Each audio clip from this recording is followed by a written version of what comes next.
सरकार में मिनिस्टर बैठे हुए हैं तो सबसे पहले उनको रिजर्वेशन छोड़ना चाहिए, लेकिन उनको रिजर्वेशन मिल रहा है और मिलना भी चाहिए, क्योंकि ये वही व्यक्ति हैं जब मंदिर में जाते हैं तो भेदभाव किया जाता है। भी दबा हुआ है तो उसके लिए EWS के आधार पे उसके तर्ज पे 10% रिजर्वेशन का प्रावधान नहीं होना चाहिए कि नहीं, ये सवाल हमारा सरकार से है। तो सरकार से पहले हम ये कहेंगे कि आप जो है जातीय गणना करवाइए, डेटा उपलब्ध करवाइए, और कॉलेजियम सिस्टम में भागीदारी नहीं, गैर संवैधानिक नीति है, इसको हटाना चाहिए, इसको समाप्त करना चाहिए।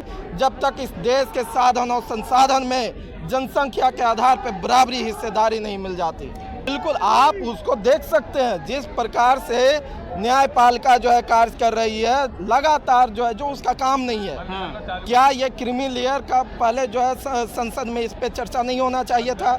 इस पे चर्चा होता, बिल आता, अगर वहाँ से पास होती तब भी हम स्वीकार कर लेते कि गया से आप भी हैं और गया के से आते हैं बिहार के पूर्व मुख्यमंत्री जीतन राम मांझी, वो समर्थन दिए हैं नहीं होना चाहिए इस, तो फिर आप लोग क्यों इस प्रकार कर रहे हैं? देखिए, सबसे पहले हम लोगों को समझना पड़ेगा, और हम लोग जो बिहार के तमाम कोने कोने से चलकर आज दिल्ली में आए हैं, ये क्रीमी लेयर के विरोध में हम लोग यहाँ पे आंदोलन कर रहे हैं, जिसका उद्देश्य ये है। सबसे पहले हम लोगों को समझना पड़ेगा क्रीमी लेयर क्यों लाया गया है। क्रीमी लेयर दलितों को बांटने के लिए, वो दलित समाज जो भाजपा कहती थी कि 400 पार दो, हम संविधान संशोधन करेंगे, संविधान बदल देंगे, संविधान खत्म कर देंगे, वो संविधान विरोधिता को जो 400 पार के नारा लगा रही थी उसे 200 पार नहीं होने दिया। ये दलित समाज की एकता थी, उस एकता को खंडित करने के उद्देश्य से और सुप्रीम कोर्ट के मुखौटा बनाकर ये RSS मानसिकता वाले सरकार जो है क्रीमी लेयर को यहाँ लागू करवाना चाहती थी, उसके विरोध में हम लोग यहाँ पे आए हैं। और जहाँ तक बात रही जीतन राम मांझी जी को, तो शायद जीतन राम मांझी जी को याद नहीं हो कि जब वो मुख्यमंत्री थे और बिहार के एक मंदिर में गए थे तो बिहार के उस मंदिर को धुलवा दिया गया था, और उस मुख्यमंत्री को, जीतन राम मांझी को शायद आज ये नहीं याद हो या ये उनको पता ही नहीं हो कि SC ST का जो रिजर्वेशन मिला है वो आर्थिक उन्मूलन जो है प्रावधान नहीं है, व्यवस्था नहीं है। ये जातीय शोषण के खिलाफ समाज में समान व्यवस्था लाने के लिए, वो समाज जिसे हजारों वर्षों से समाज के मतधार से काट करके सामाजिक शोषण किया गया, आर्थिक रूप से उसको वंचित किया गया, शैक्षणिक रूप से वंचित किया गया, उस समाज को मुख्य धारा में लाने के लिए रिजर्वेशन का प्रावधान किया गया। मैं उनसे सवाल करना चाहता हूं कि अगर आपको ये लगता है कि जो आर्थिक रूप से दलित सशक्त हो गए हैं उनको रिजर्वेशन छोड़ देना चाहिए, तो सबसे पहले जीतन राम मांझी जी को रिजर्वेशन छोड़ना चाहिए, जो खुद जो है रिजर्व सीट से लड़कर सांसद बने और आज मिनिस्टर बने हुए हैं। उनका बेटा खुद जो है रिजर्व सीट से जीत कर आए हैं और बिहार सरकार में मिनिस्टर बैठे हुए हैं, तो सबसे पहले उनको रिजर्वेशन छोड़ना चाहिए, लेकिन उनको रिजर्वेशन मिल रहा है और मिलना भी चाहिए, क्योंकि ये वही व्यक्ति हैं जब मंदिर में जाते हैं तो भेदभाव किया जाता है। तो वैसे तमाम लोगों को रिजर्वेशन का प्रावधान मिलना चाहिए जब तक इस देश में जातीय व्यवस्था है और जातीय शोषण हो रहा है।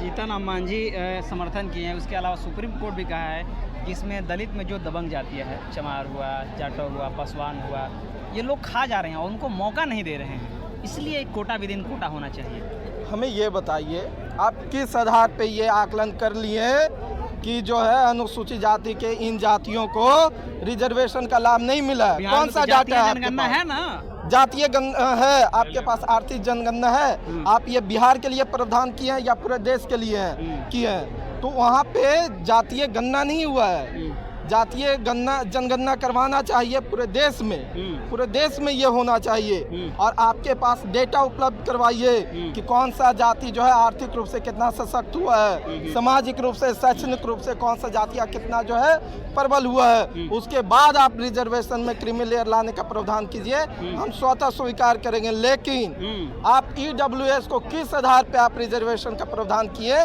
इसका भी उजागर होना चाहिए। अगर 15% से कम उस जनरल के लोगों को अगर आप 10% रिजर्वेशन दे सकते हैं तो क्या अनुसूचित जाति के 25% अनुसूचित जनजाति की जो संख्या है उसमें अगर कोई आर्थिक रूप से अभी भी दबा हुआ है तो उसके लिए EWS के आधार पे उसके तर्ज पे 10% रिजर्वेशन का प्रावधान नहीं होना चाहिए कि नहीं? ये सवाल हमारा सरकार से है। तो सरकार से पहले हम ये कहेंगे कि आप जो है जातीय गणना करवाइए, डेटा उपलब्ध करवाइए और उसके आधार पे आप जहां चाहें जो है उसको रिजर्वेशन में प्रावधान आप व्यवस्था करवाइए। साथ ही अगर आप ये कह रहे हैं कि रिजर्वेशन में क्रीमी लेयर हो तो सबसे पहले जमीनों में जो है क्रीमी लेयर लगाइए। बाभन राजपूत जो है 200 बीघा लेके बैठा हुआ है और दलित के पास 2 रूम बनाने का जमीन नहीं है। ये व्यवस्था है इस देश में। क्रीमी लेयर आप वहाँ लगाइए। अरे जगदेव प्रसाद बाबू जो बिहार के लेनिन कहे जाते हैं उनके नारों को आज भी हम बुलंद करते हैं कि 100 में 90 शोषित है, शोषितों ने ललकारा है, धन धरती और राजपाट में 90 भाग हमारा है। पहले आप वहाँ व्यवस्था करवाइए, वहाँ बंटवारा करवाइए। और अगर आपको ये लगता है कि आर्थिक रूप से रिजर्वेशन होना चाहिए तो सबसे पहले आप जाति व्यवस्था समाप्त कीजिए। आप जो है हमारे साथ रोटी और बेटी का जो है संबंध स्थापित करिए। आप आइए हमारे घरों में, हम आपके घरों में आते हैं, बैठकर एक साथ एक थाली में खाते हैं। आप आइए हमारे साथ, हम जहाँ जिस घर में जिस स्कूल में रह के पढ़ते हैं वहाँ पे रहिए और वहाँ पे पढ़िए और फिर हमसे कम्पीट करवाइए। फिर आप जो है रिजर्वेशन को अगर आप आर्थिक रूप से देना चाहते हैं तो उसके लिए भी हम तैयार हैं। आप लोग ये भी मांग कर रहे हैं कि कॉलेजियम सिस्टम में भी जो है वो भागीदारी होनी चाहिए।